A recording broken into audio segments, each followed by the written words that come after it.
mensolatkan orang yang mati bunuh diri. Di kantor ditekan atasan, di jalan ditangkap polisi, di rumah ditekan bini, stres, minum baygon, mati.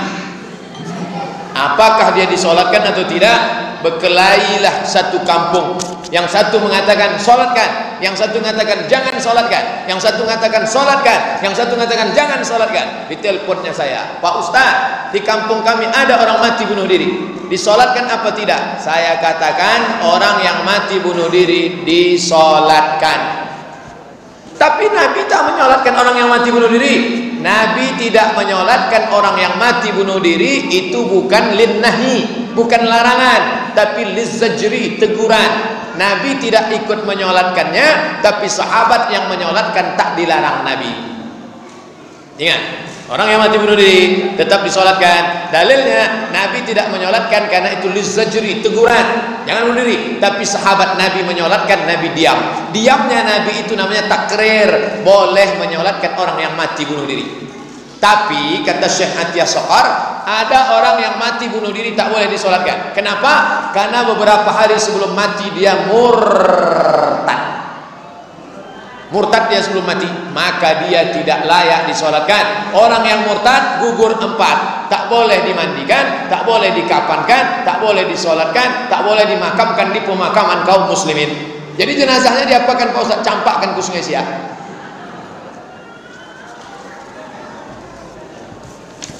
Pak Ustaz, bagaimana hukumnya bersalaman dengan yang bukan muhrim? Orang yang pakaian ihram namanya muhrim. Orang pakai ihram itu muhrim. Adapun yang saya dengan ibu itu namanya mahram. Jangan lagi pakai muhrim, mahram. Apa hukum bersalaman dengan orang yang tidak mahram? Dengan alasan menghormati orang yang lebih tua. Misalnya bersalaman, saya baru pulang dari Maroko, bersilaturahim ke rumah Ustadz Darisman. Assalamualaikum Ustadz. Ustadz, ya. Kata beliau, kau sudah kerja? Mat, belum bang. Aku nih kerjaku pengacara, pengangguran banyak acara. Diajaknya lah saya ke UIN. Dialah yang masukkan saya ngajar bahasa Arab di UIN. Sampai di UIN itu semangatlah saya, karena mahasiswinya cantik-cantik. Pas akhir semester datanglah mahasiswi itu mau salaman. Ustadz, mohon maaf silap salah kami ya. Saya itu waktu itu masih muda lagi, masih ganteng-ganteng, belum nikah. Mahasiswi mau salam, mau disalami berdosa, mau tak disalami mubazir. Li'ayyut'ina ala ra'si ahadikum, ditusukkan paku ke kepala kamu, paku dari api neraka ditusukkan ke kepala kamu lebih baik, ke tapak tangan kamu lebih baik daripada engkau salami perempuan yang tak mahram. Kita ngajar hadis, ngajar bahasa Arab, akhirnya dia sudah ngulurkan tangan, saya gini kan. Ini tak pernah kami pelajari di Mesir, tak pernah kami pelajari di Maroko. Ini dapat dari mana? Mahabharata. Namaste, namaste, namaste. Jadi caranya begitu. Kalau anak-anak gadis mau salaman, tapi kalau nanti nampak saya menyalami emak-emak, Pak Ustadz ikut mak ambo, Pak Ustadz, saya salami. Makcik sehat, amak sehat, apa kabar mak kini sehat? Kemarin saya dari Padang Panjang ceramah, datang ibu-ibu sudah tua. Oh ikut Ustadz Abu Somad. Iya mak, apa kabar mak kini sehat ya mak? Kenapa Ustaz salami? Orang tua boleh, karena dia laisat mahallan lisyahwah, karena tidak membangkitkan syahwat. Tapi zaman sekarang ini zaman edan, ada pula orang pesahwat nengok nenek-nenek. Nama penyakitnya Oedipus kompleks. Makanya ibu hati-hati, kalau ada anak lajang lama megang tangan ibu, cepat tarik, sakit dia. Bila kita sholat subuh berjamaah tertinggal 1 rakaat, masbuk, kita ikut imamnya dari rakaat kedua, mengikut imamnya berkunut, rakaat kedua dia berkunut. Apakah setelah itu kita tambah 1 rakaat yang tertinggal, kunut lagi apa tak kunut lagi? Rakaat yang kedua itu dia kunut lagi apa tidak kunut lagi? Kunut lagi. Pada rakaat kedua menurut mazhab Syafi'i dia berkunut lagi. Apa alasannya? Tadi imam rakaat 2, si makmum itu rakaat 1. Pada saat si imam salam, si makmum tegak, maka rakaat yang kedua bagi makmum. Maka si makmum kunut lagi karena rakaat tadi itu adalah rakaat kedua bagi makmum. Maka dia angkat tangan lagi. Allahumma hadina fiman hadait. Kalau begitu kunutnya dua kali. Ya. Kenapa yang pertama itu kunut? Ju'ilal imamu liyutamma bihi. Karena dia mengikut imam. Pada rakaat yang kedua, itu rakaat kedua bagi diri dia, maka dia baca kunut. Itu alasannya menurut mazhab Syafi'i. Waktu menyembelih kurban, lalu tukang sembelih itu diupahkan oleh panitia kurban. Apakah tukang sembelih yang diupahkan itu masih boleh mengambil daging kurban lagi? Daging kurban sebagai upah haram, sebagai hadiah boleh. Apa beda upah sama hadiah? Hadiah dapat alhamdulillah, tak dapat tak masalah. Tapi kalau upah wajib dapat. Kalau tak dapat naik pisau Ducati. Maka tukang potong itu kita kasih dia. Hai bapak tukang potong, ini 600.000 sebagai upah. Ini ada 1 kresek sebagai hadiah. Maka daging yang dikasih itu sebagai hadiah. Adapun sebagai upah haram. Bedakan upah dengan hadiah. Apakah kulit hewan kurban boleh dijual? Man ba'a jilda udhiyati, siapa yang menjual kulit hewan kurbannya, fala udhiyatalah, maka tiada kurbanlah baginya. Lalu kulitnya itu apa? Natasaddaqu biha, kata Ali bin Abi Thalib. Waktu Nabi menyuruh saya menyembelih kurban Nabi, kulitnya kami sedekahkan. Maka kulit ada berapa lembar? 5 lembar. Panggil fakir miskin. Fakir miskin, sini. Ya, mau kulit? Ambil. Kata fakir miskin, jijik, banyak darah, bau, enggaklah. Akhirnya dia pergi. Kemana kulit? Saya boleh menjualkan kulit. Kebetulan saya punya kenalan, www.jange.com. Assalamualaikum Pak Jange. Yo, apa kabar? Lama ndak bersua, hampir setahun. Ya Pak Ustaz, korban tahun petang. Iku ada 5 lembar, tolong ambil ke masjid kami. Datanglah Pak Jange. Berapa 5 lembar? 500.000. Setelah jadi duit 500, saya panggil balik fakir miskin. Fakir miskin, sini. Mau kulit? Duit mau? Mau. Nah, ini duit 500. Ambil semua. Begitulah cara pengelolaan kulit yang betul. Yang sudah lewat apa boleh buat, akan datang kita perbaiki. Saya ikut koperasi dan selalu membayar iuran. Saat ini saya sedang meminjam di koperasi itu. Bagaimana hukumnya Pak Ustaz? Riba. Pinjam 1 juta bayar 1.100.000, riba. Pinjam 100 bayar 110, riba. Orang yang riba, 5 ancaman bagi riba. Pertama, alladzina yaquluna riba la yaqumuna illa kama yaqumu alladzi yatakhabbathu syaitanun mas. Orang yang makan riba nanti bangkit dari kubur macam bangkitnya orang yang kerasukan setan. Kata orang Jawa, kesambet. Nanti kalau kita bangkit dari kubur nampak ada di samping kita orang kesambet, itu makan riba dulu. Cuman khawatirnya kita tengok kiri kanan tak ada kesambet, kita pula kesambet. Yang kedua, ayyuma lahmin, makan riba, dimakan, yummy, masuk ke dalam badan. Ayyuma lahmin nabata min aramin, setiap darah daging di badan dari riba, fannaru aula bih, tempatnya api neraka. 3, duit riba tadi dikumpul, riba, dibawa haji ke Makkah. Labbaik Allahumma labbaik, labbaik la syarika lak labbaik. Apa kata malaikat? La labbaik wala sa'daik. Kau tak dapat balasan, zaduka haram, karena kau berangkat dengan uang haram. 4, dipakai duit riba tadi sedekah bagi fakir miskin. Innallaha thayyibun, Allah maha baik, la yaqbalu illa thayyiban, Allah tak menerima kecuali yang baik-baik saja. Duit riba dimakan, masuk ke dalam badan, menjadi darah daging, naik ke otak. Otak yang makan riba pikirannya kotor. Nauzubillah. Bila kita mendapat rezeki, mana yang didulukan? Bayar utang atau beli hal yang diinginkan?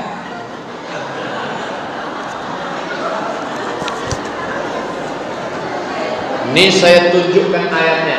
Surat Al-Baqarah ayat 282. Ini Samsung sedang murah nih. Al-Baqarah 282. Coba tengok. Ini saya kasih tanda satu halaman. Nih, saya kasih tanda pakai kertas yang nanya utang tadi. Ya ayyuhalladzina amanu, hai orang-orang yang beriman, idza tadayantum bidainin, kalau kalian menjalin transaksi utang piutang, ila ajalin musamma, sampai batas waktu tertentu, faktubuh, tulis. Ayat paling panjang bukan tentang sholat, bukan tentang puasa, tentang hutang piutang. Bayar hutang yang sudah jatuh tempo. Orang yang mati syahid tidak akan merasakan sakratul maut, tidak merasakan azab kubur, tidak merasakan hisab, illa dain, hutang. Yang mati syahid saja hutangnya dituntut, apalagi mati konyol. Jadi ya, keinginan-keinginan tunda dulu, bayar hutang dulu. Ini hutang tak ada yang bisa menolong kecuali hutang. Bagaimana sebenarnya tanggung jawab hutang itu, Pak Ustaz? Ayat hutang yang luar biasa. Orang yang tidak membayar hutang mati, maka di akhirat dia mesti cari itu orang. Dia cari di mana? Di padang mahsyar. Mencarinya di padang mahsyar. Di padang panjang aja payah jumpa, apalagi di padang mahsyar. Saya tak sanggup membayangkan hutang piutang. Makanya Ustadz Darisman Ahmad, kalau ada hutang saya waktu di Mesir dulu, tolong izinkan aja lah. Bolehkah puasa Asyura 9, 10 sebaleh dilanjutkan dengan puasa sunat Kamis yang jatuh tanggal 12, lalu dilanjutkan lagi dengan puasa 13, 14, 15 yang berakhir di hari Ahad, pada hari Seninnya dilanjutkan lagi dengan puasa sunnah? Boleh apa tak boleh?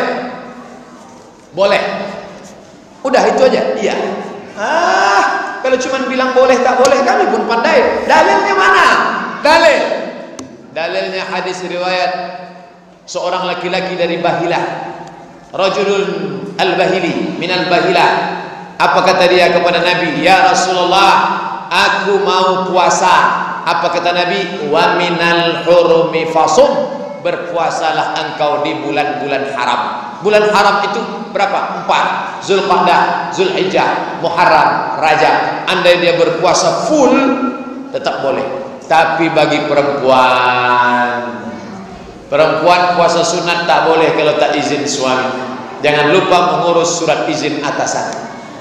Beruntung betuah ibu-ibu, suaminya rajin mengaji, balik dari sini langsung dilingkarinya. Hari Senin 9 Muharram, hari Selasa 10 Muharram, hari Rabu 11 Muharram. Jangan lupa puasa 10 Muharram, tapi puasanya 3 hari, 9, 10, 11. Kalau tak bisa 3 hari, 2 hari, 9, 10. Kalau tak bisa 2 hari, 10 saja.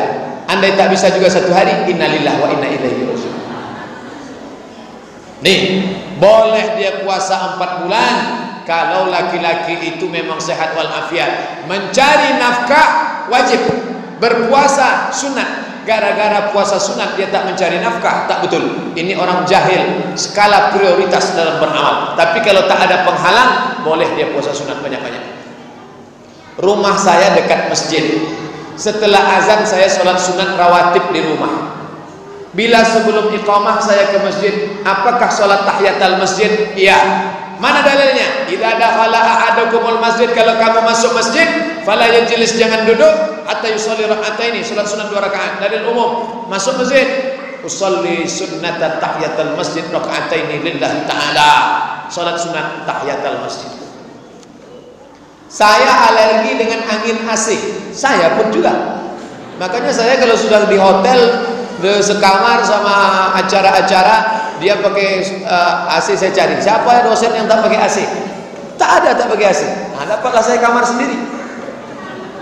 Yang membuat saya bersin-bersin.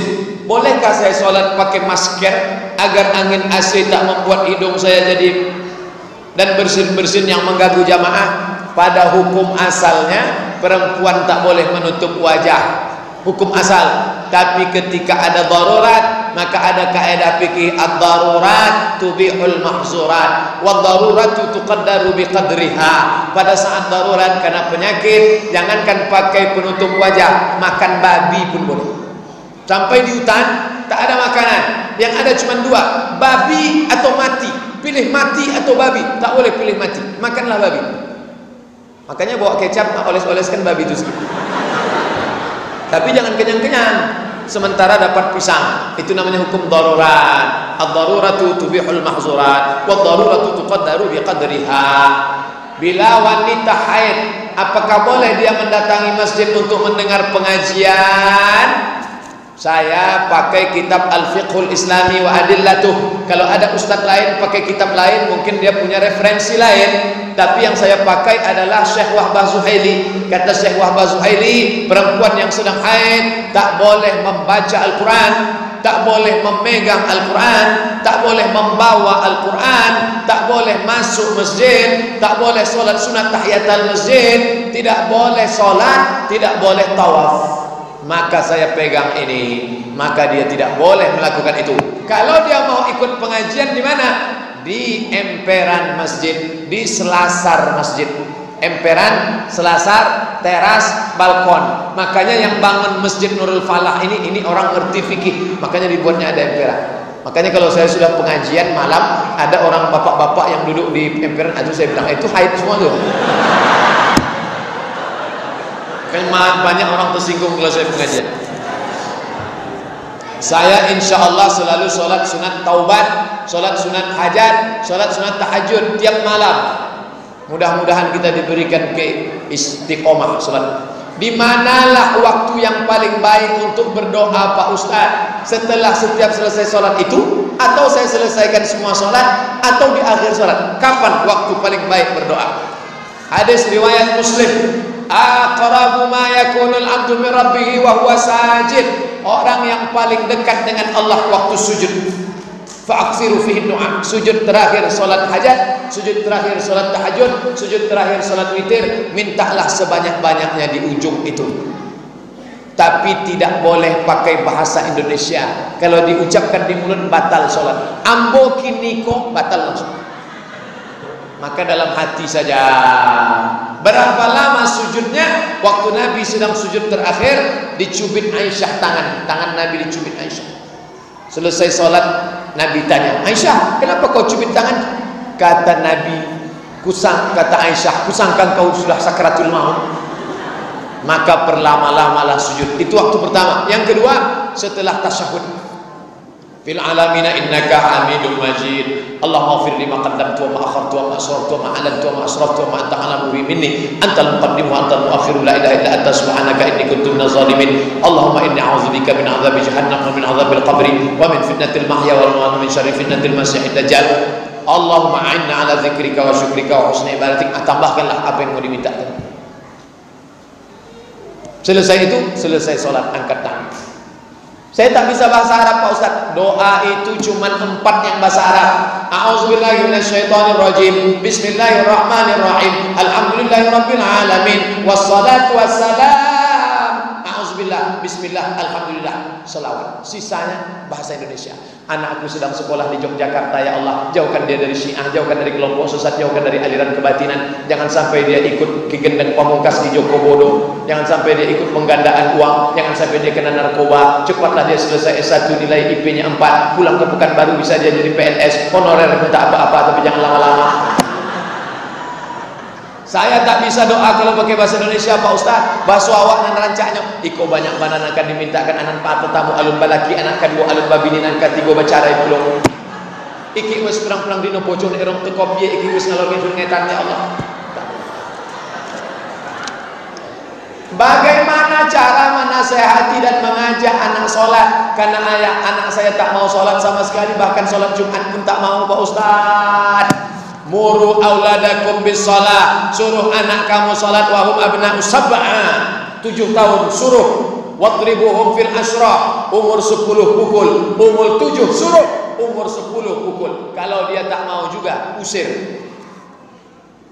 Kamu uang sekolah, uang kuliah, kunci motor, uang bensin, APBD potong 25%. Ikut cakap saya.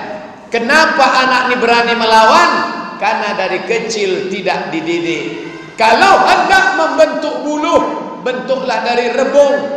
rebung yang bisa dibentuk. Kalau sudah jadi bambu kuning, dia akan pecah. Ini masih rebung, bisa dibentuk. Tapi kalau dia sudah jadi bambu, ada dua kemungkinan. Kalau tidak, dia patah, kepala awak pecah. Umur saya sekarang 39 tahun. Nanti tahun 2017 40 tahun. Tapi dengan emak saya masih takut. Kalau emak saya manggil, "Mat, sini." Emak saya tak manggil ustaz, manggil nama aja. "Mat, sini dulu." "Waang jangan duzina." "Aku nih ustaz nih, Mak." Ustaz pun banyak setannya. Sampai hari ini mak saya main panggil, "Sini." Masih takut lagi sama. Maka saya heran nengok ibu-ibu ngaju, anak saya kok nggak takut, berarti ada something wrong. Ada kesalahan dari awal. Ini udah salah setting ini. Kenapa bisa terjadi? Ingat, kejahatan terjadi bukan hanya karena ada niat dari pelakunya, tapi juga karena ada kesempatan. Waspadalah. Waspada. Bagaimana Pak Ustaz kalau suami saya rajin sholat tapi tak pernah baca Quran? Iqra'ul Quran, bacalah Al-Quran. Fa innahu ya'ti yaumal qiyamah. Quran itu akan datang pada hari kiamat. Syafi'an li ashabi, dia akan memberikan syafaat pertolongan. Bacalah Al-Quran. One day, one juz, satu hari satu juz. Kalau tak sanggup satu hari satu juz, one day half juz, satu hari setengah juz. Kalau tak sanggup, one day one page, satu hari satu halaman. Ikut program Odoj, one day one juz, motivasi. Yang penting baca Quran. Belum sanggup baca semua Quran, baca hatinya Quran. Yasin. Man qara'a Yasin fi lailatin, siapa yang baca Yasin pada suatu malam, asbaha maghfuran lah, pada waktu subuhnya dia sudah diampuni Allah. Awal-awalnya Yasin, habis itu Al-Kahfi malam Jumat, habis itu juz Tabarak. Siapa yang baca 30 ayat sebelum tidur malam, tabarakalladzi biyadihil mulku wa huwa ala kulli syai'in qadir, dijauhkan dari azab kubur. Membaca surat Al-Waqi'ah, dijauhkan daripada miskin susah melarat. Dipahami maknanya, membangkitkan semangat etos kerja. Tapi dia bukan mantra, bukan dibaca-baca tiba-tiba datang duit dari atas, bukan. Itu namanya Dimas Kanjeng. Pak Ustadz, bagaimana bila anak perempuan saya yang sudah menikah tidak memakai jilbab? Apakah masih tanggung jawab kami sebagai orang tua? Ya. Tanggung jawab orang tua kepada anak dua, mati anak itu duluan atau kita mati duluan. Adapun dia menikah, dulu dia di rumah kita pakai jilbab, di rumah kita dia sholat. Setelah nikah tiba-tiba jilbabnya melayang, pakaiannya setengah tiang, pakai baju you can see, kamu can bisa see menengok, you can see kamu bisa menengok ke tiang mini saya. Maka kita wajib panggil dia, "Hai anakku, duduk sini. Hai menantuku, duduk sini." Mau dibawa kemana hubungan ini? Hei menantuku, ini anakku ini bukan dapat kau di tong sampah. Ini ku didik 9 bulan 10 hari di sini, 2 tahun ku susukan. Tiba-tiba kau datang hanya membawa cincin emas 1 gram, itu pun masih kredit. Enaknya kau menyuruh dia buka jilbab. Maka kau mesti takut pada Allah. Makanya sebelum menikahkan anak itu, menantu itu di fit and proper test. Apa yang pertama ditengok? Agama.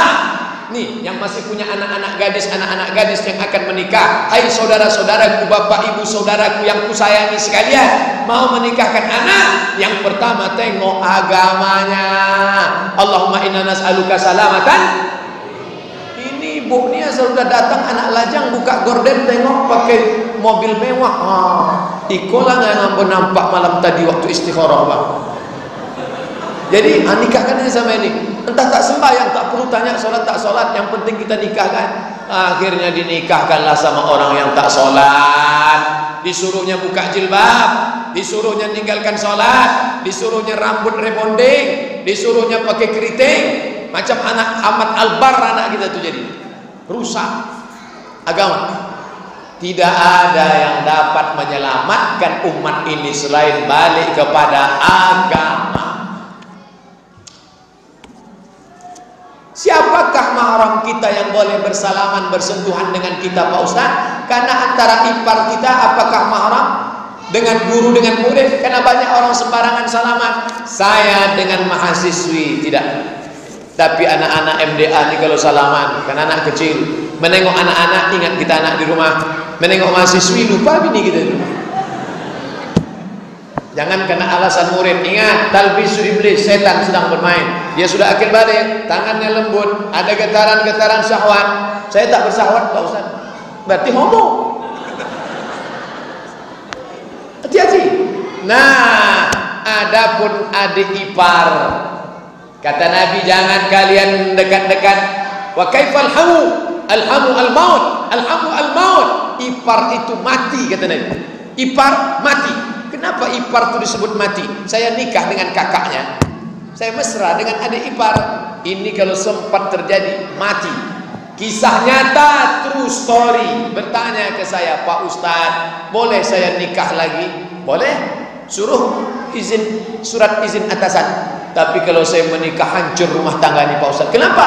Yang suka sama saya itu adik ipar saya. Tengok, sudah macam adik saya, sudah macam adik saya, sudah macam. Berapa lama yang awalnya macam menjadi macam-macam. Hati-hati. Adik ipar, Ustadz punya adik ipar, punya. Pernah Ustadz salami sekali, haram tak pernah salam. Asal dia mau salaman, jaga. Aneh kata orang. Ja'al Islamu gharibun. Islam di waktu datang dulu pertama kali aneh. Fasawfa yakunu ghariban di akhir zaman, dia akan aneh. Fatuba lil ghuraba. Berbahagialah orang yang dianggap aneh. Kita mulai dari keluarga diri kita sendiri. Adik ipar tak disalaman. Bagaimana orang sekarang banyak menitipkan anaknya ke orang tuanya karena dia bekerja dan istri bekerja.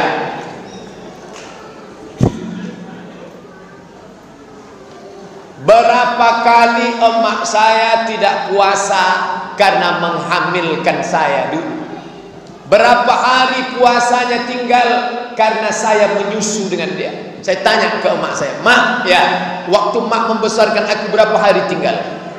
90 hari dia tak puasa gara-gara saya. Berapa kali dia tak sholat duha gara-gara saya kencing. Berapa kali dia tak tahajud malam gara-gara saya tak bisa tidur.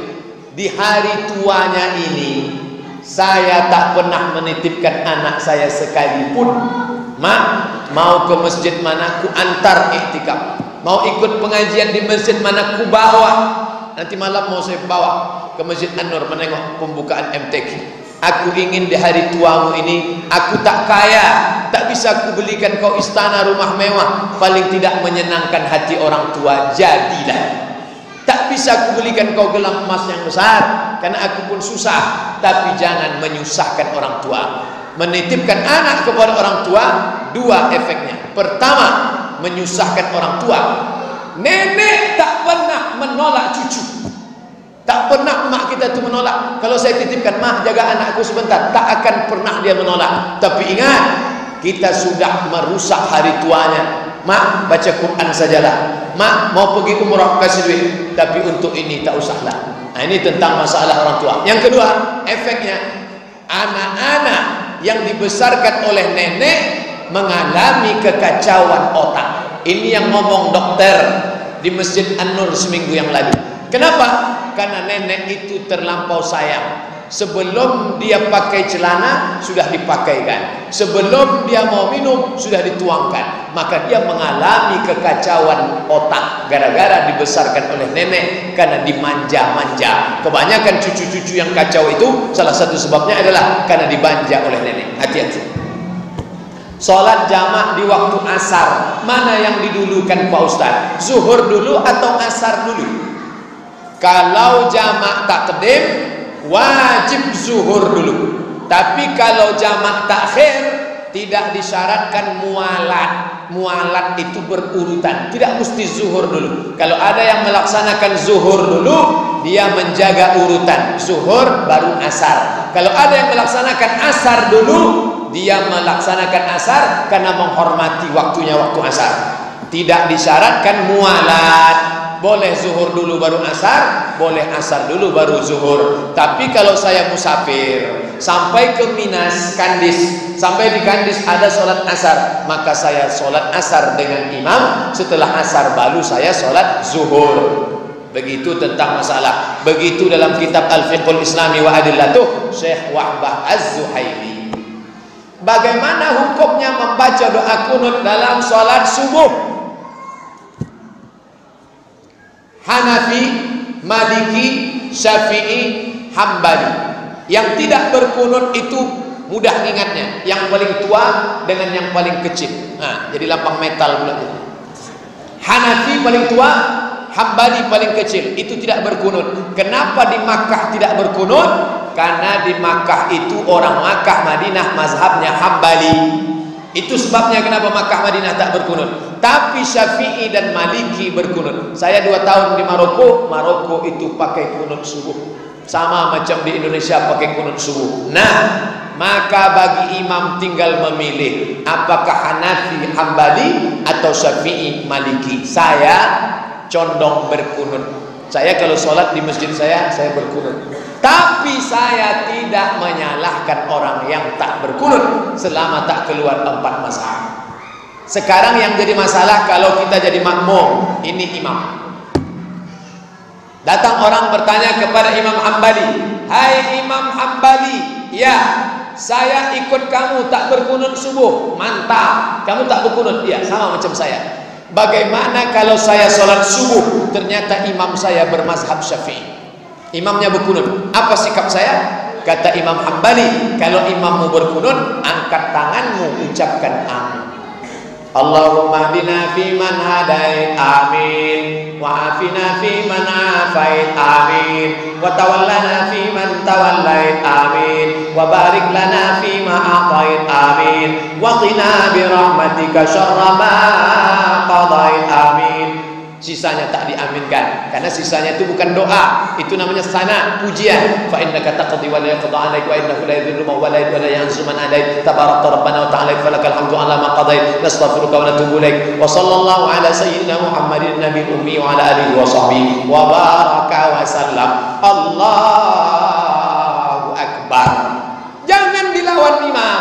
Jadi Pekanbaru sekarang banyak orang melawan imam. Imam baca kunut dia tahu Allahumma hdina fi man hadait, enggak mau.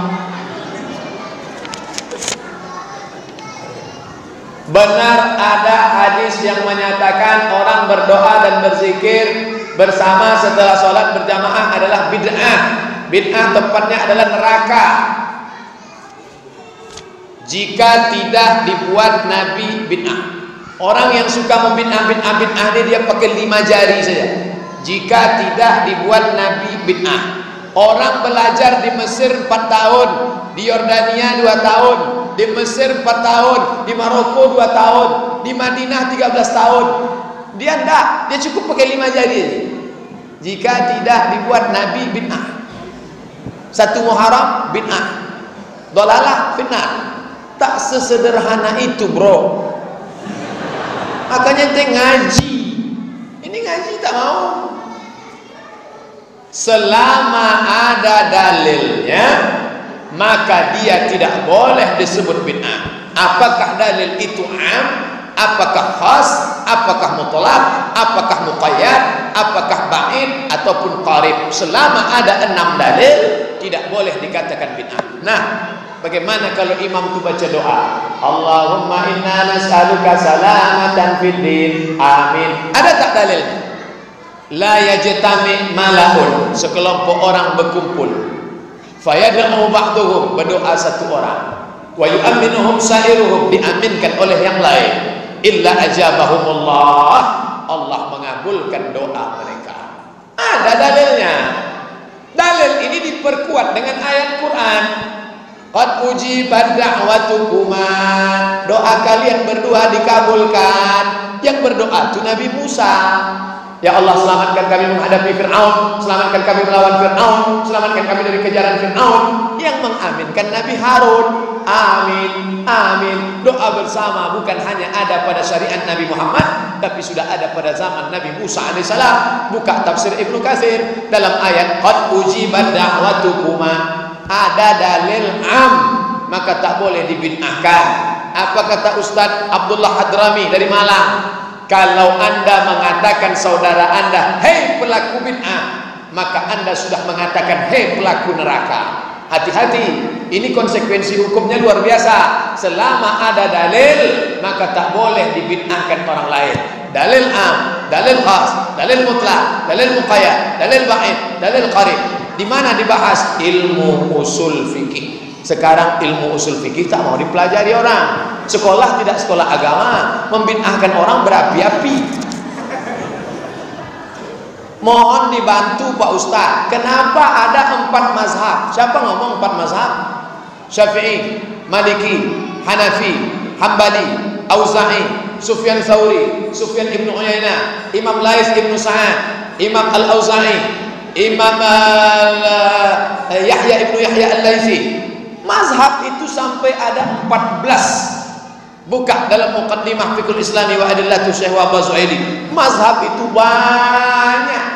Tapi karena murid-muridnya itu banyak yang meninggal tidak menuliskan kitab imamnya, maka yang populer tinggal 4. Pertama Hanafi, meninggal tahun 150 di Kufah, Irak. Yang kedua Maliki, meninggal di Madinah tahun 179. Yang ketiga Syafi'i, meninggal di Kairo, Mesir tahun 204. Yang keempat Hambali, meninggal di Baghdad, Irak tahun 241. Bukan cuma 4, yang masyhur itu 4. Kenapa mesti ada mazhab?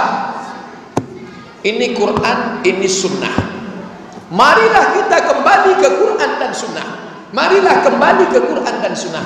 Tidak semua orang bisa kembali ke Quran dan sunnah. Saya bisa kembali ke Quran dan sunnah, langsung saya kembali ke Quran dan sunnah. Tapi tak semuanya bisa, tak sanggup. Dia harus ke gelas dulu. Quran, sunnah, gelas, baru dia. Kita baca Quran. Fi qulubihim maradun, dalam hati mereka ada penyakit. Mana ada penjelasannya? Jadi maka saya yang tak paham datang ke Dr. Mustafa Umar. Dr. Mustafa Umar, apa artinya ini? Oh, ini artinya ragu. Maka saya sedang bermazhab. Mazhab apa namanya? Mazhab Mustafa Umar. Mazhab itu artinya pendapat ijtihad si imam. Jadi jangan katakan kamu ikut Syafi'i apa ikut Nabi, kamu ikut Syafi'i apa ikut Quran. Itu orang jahil bin bahlul bin goblok. Imam Syafi'i itu hafal Quran, Imam Syafi'i itu hafal hadis, Imam Syafi'i itu gelarnya Nasirus Sunnah. Quran, hadis, ijma', qiyas. 10. Quran, hadis, ijma', qiyas, syar'u man qablana, qaulus sahabi, istihsan, istishab, urf, saddu zara'i. 10 di kepala Imam Syafi'i. Baru bisa dia mengeluarkan satu hukum. Belajar baik-baik. Tinggal 2 kertas lagi. Bapak Ibu sabar. Apa hukum mengadakan wirid Yasin? Karena ada sebagian orang mengatakan bid'ah. Kalau ada orang mengatakan bid'ah, bid'ahnya di mana? Baca Yasin bid'ah. Yasin itu Quran apa tak Quran? Kecuali ada namanya wirid membaca Matius, Markus, Yunas, Yohanes, baru bid'ah. Yasin itu ada dalam Quran. Kenapa Yasin dan dibaca? Karena setiap surat-surat itu ada keutamaannya. Man qara'a surat al-kahfi lailatal yaumal jumu'ah. Siapa yang baca surat al-kahfi malam Jumat, Allahu lahu min nur, diberikan Allah dia cahaya ma bainal jumu'ataini. Ada keutamaannya. Dibaca Yasin kan ada keutamaan Yasin. Oh, bid'ah kalau dibaca bersama-sama. Dibaca bersama-sama itu kata Imam Ibnu Taimiyah. Ibnu Taimiyah mengatakan baca bersama-sama itu hukumnya la ba'sa bih, boleh, tak masalah. Imam Al-Buhuti mengatakan kalau baca bersama-sama tajwidnya tak sama, makruh. Tapi ibu yang sudah belajar tajwid bersama, bacanya bersama. Kata Imam Syafi'i dalam kitab Majmu' Syarah Muhazzab, membaca Quran bersama hukumnya mustahab, dianjurkan, membangkitkan semangat. Ya, di Maroko sebelum sholat Jumat membaca Quran bersama-sama 1 jam. Masjid-masjid Maroko hari Jumat datang jam 11, baca Quran sampai jam 12 bersama-sama, beramai-ramai. Itu bukan orang kampung kita yang buat. Ustaz, tolong jelaskan biografi Imam Abul Hasan Al-Asy'ari dan kenapa kita bermazhab Syafi'i dalam akidah bermazhab kepada Imam Abul Hasan Al-Asy'ari. Imam Abul Hasan Al-Asy'ari itu awalnya golongan Mu'tazilah. Setelah 40 tahun dia buka jubahnya, dia lepaskan, dia campakkan. Sebagaimana aku mencampakkan jubahku ini, begitulah aku keluar dari Mu'tazilah. Sekarang aku menjadi Ahlus Sunnah wal Jamaah. Membaca ayat Quran tak bisa dipahami secara tekstual. Ar-Rahmanu 'alal arsy istawa. Allah duduk di atas kursi. Macam mana Allah duduk di atas kursi? Kalau Allah duduk di atas kursi, berarti kursinya di bawah. Kalau Allah duduk di atas kursi, berarti Allah mengambil tempat. Kalau Allah mengambil tempat, berarti Allah bukan Tuhan. Karena bertentangan dengan dua ayat. Laisa kamitslihi syai'un wa huwas samiul basir. Maka dari dulu sudah disepakati Ahlus Sunnah wal Jamaah itu adalah Asy'ari dan Al-Maturidi. Hanya saja kalau mazhabnya Hanafi, akidahnya condong Maturidi. Turki, India, Pakistan, Bangladesh itu dalam masalah fikihnya Hanafi, dalam masalah akidahnya Maturidi. Sedangkan Indonesia, Brunei Darussalam, Malaysia, Yaman, Thailand, Patani Selatan, dalam fikihnya Syafi'i, dalam akidahnya Asy'ari. Dia sudah sepaket tiga. Dalam fikih Syafi'i, dalam akidah Asy'ari, dalam tasawuf Junaid Al-Baghdadi dan Abu Hamid Al-Ghazali. Ini tiga paket, tiga serangkai yang tak terpisahkan. Apakah doa di saat sujud dengan bahasa Indonesia diawali dengan ta'awuz bismillah, alhamdulillah, salawat? Tidak. Waktu sujud itu kalau ada dia pakai a'udzubillahi minasyaitonirrajim, bismillahirrahmanirrahim, alhamdulillahirabbil alamin, wassalatu wassalam, boleh. Karena membaca bacaan di dalam sujud itu boleh. Tapi andai dia tidak baca ta'awuz, tidak baca bismillah, tidak baca alhamdulillah, tidak salawat, langsung sudah. Kenapa? Karena semua itu sudah terbaca di awal sholat. Alhamdulillahirabbil alamin. A'udzubillahnya di awal. A'udzubillahi minasyaitonirrajim. Bismillahirrahmanirrahim. Alhamdulillahirabbil alamin. Salawatnya at-tahiyatul mubarakatuh salawatut thayyibatullah. Salawat. Andai tidak, maka sudah tercover dengan itu. Maka waktu sujud itu tinggal doanya saja. Kertas terakhir.